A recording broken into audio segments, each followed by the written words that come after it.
Mostly public sector banks के results आ चुके हैं और लगभग सभी बैंक्स ने अच्छा खासा प्रॉफिट इस बार दिया है। जो कि उनकी परफॉर्मेंसेस है, अगर हम लोग पिछले कुछ सालों से कंपेयर करें तो बहुत ही अच्छी हुई है। और क्वार्टर 4 जो था अभी लास्ट ईयर का, जो कि ख़त्म हुआ है, उसके रिज़ल्ट्स जो आए हैं, उन्होंने मतलब बहुत ही अच्छा परफॉर्मेंस पब्लिक सेक्टर बैंक्स की तरफ से मिला है।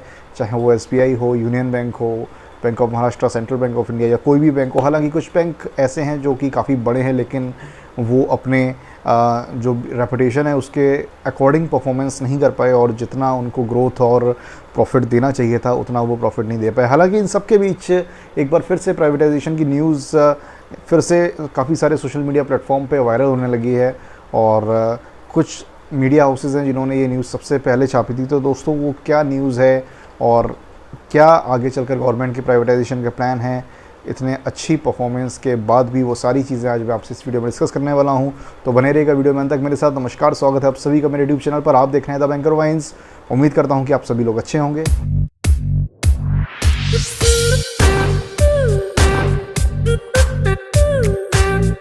दोस्तों, सबसे पहले तो हम लोग बात कर लेते हैं डिविडेंड की।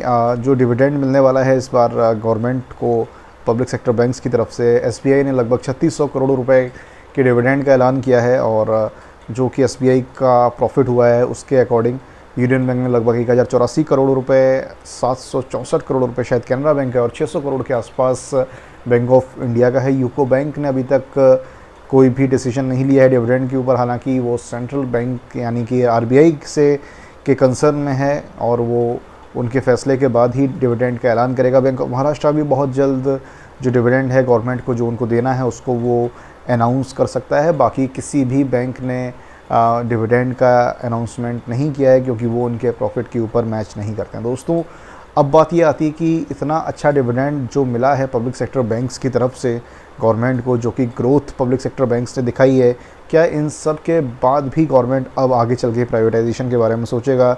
जो कि अभी कुछ मीडिया हाउसेस में न्यूज़ चल रही है कि गवर्नमेंट ने जो तैयारी है प्राइवेटाइजेशन के प्लान को लेकर, उसको बिल्कुल ऑन ट्रैक है, और जो भी अमेंडमेंट्स करने हैं बैंक नेशनलाइजेशन एक्ट 1949 में, उसमें ज़रूरी चेंजेस किए जा रहे हैं कमेटी द्वारा।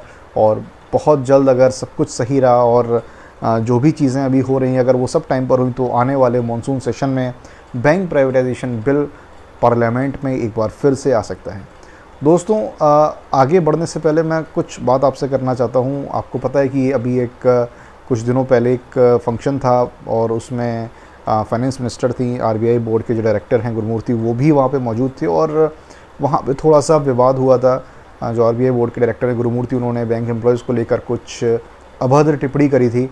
और जैसा कि हम लोगों ने न्यूज़ में पढ़ा है, मैंने वो वीडियो हालांकि नहीं देखा उन्होंने क्या कहा था, बट जैसा मैंने न्यूज़ में पढ़ा है, उन्होंने अभद्र टिप्पणी कर दी, जिस पर फाइनेंस मिनिस्टर का जो रिएक्शन था वो देखने लायक था, और उन्होंने बिल्कुल डिसएग्री किया था उनकी बात को लेकर। और फाइनेंस मिनिस्टर ने वहाँ पर बैंक एम्प्लॉयज़ की जमकर तारीफ़ करी थी, उनके वर्क की जमकर तारीफ़ करी थी, क्योंकि तब तक पब्लिक सेक्टर बैंक के जो रिज़ल्ट्स थे वो अनाउंस्ड हो चुके थे, और बेस्ड ऑन दैट परफॉर्मेंस शायद उन्होंने पब्लिक सेक्टर बैंक के एम्प्लॉयज़ की तारीफ़ की, और उस पूरे प्रोग्राम में प्राइवेटाइजेशन को लेकर जिक्र नहीं किया। हालांकि गुरुमूर्ति जी की तरफ से प्राइवेटाइजेशन का विरोध किया गया था, और उन्होंने प्राइवेटाइजेशन को गलत ठहराया था, जिस पर फाइनेंस मिनिस्टर ने कोई भी कमेंट नहीं दिया था। अगर हम लोग इन सब चीज़ों को कंसीडर करें तो हो सकता है शायद गवर्नमेंट के मन में कुछ और हो, वो प्राइवेटाइजेशन के प्लान को हो सकता है जितना टालना चाह सकता हो उतना वो टालना चाह रहा हो।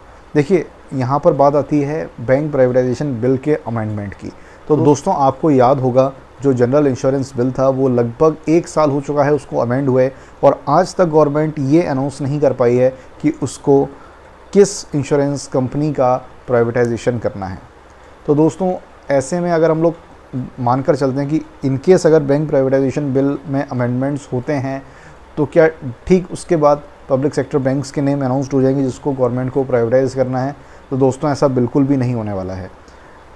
जहाँ तक है, गवर्नमेंट एक बैकअप के तौर पे बैंक नेशनलाइजेशन एक्ट में चेंजेस कर सकता है, जिसका भी चांस बहुत कम है। इस बार भी लगभग 10% चांस हम लोग मान के चल सकते हैं कि सिर्फ 10% चांस है जो कि गवर्नमेंट इस फाइनेंशियल ईयर में बैंक नेशनलाइजेशन एक्ट में कुछ भी अमेंडमेंट करता है, क्योंकि अभी गवर्नमेंट के सामने बहुत सारी स्ट्रेटजीज़ हैं जो कि उनको ग्राउंड पर उतारना है, जैसे कि BPCL का प्राइवेटाइजेशन जिसमें 3 लोग आए थे बोली लगाने के लिए, वो 2 बैकआउट कर गए, सिर्फ एक ही ब्रांड नेम रह गया, जबकि BPCL का प्राइवेटाइजेशन इतना मुश्किल नहीं हो सकता था क्योंकि वो बहुत ही प्रॉफिटेबल पोस्ट कंपनी थी और उसको कोई भी ईजिली परचेज़ कर सकता था। लेकिन गवर्नमेंट ने अब उसमें कुछ चेंजेस करने की सोची है और अब वो कुछ परसेंट शेयर्स जो हैं वो अपने BPCL से निकालेगा से।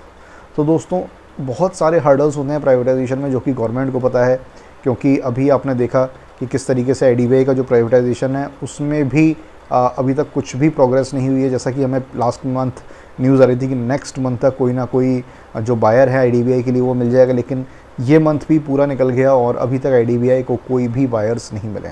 तो दोस्तों ऐसे में बहुत मुश्किल है अभी गवर्नमेंट के लिए प्राइवेटाइजेशन का अनाउंस्ड करना, प्राइवेटाइजेशन को लेकर आगे बढ़ना, स्पेशली बैंक्स के प्राइवेटाइजेशन को लेकर, क्योंकि बैंक्स उनको डिविडेंड दे रहे हैं समय समय पर। अब आगे चलकर बैंक्स और भी अच्छे प्रॉफिट्स को पोस्ट करेंगे।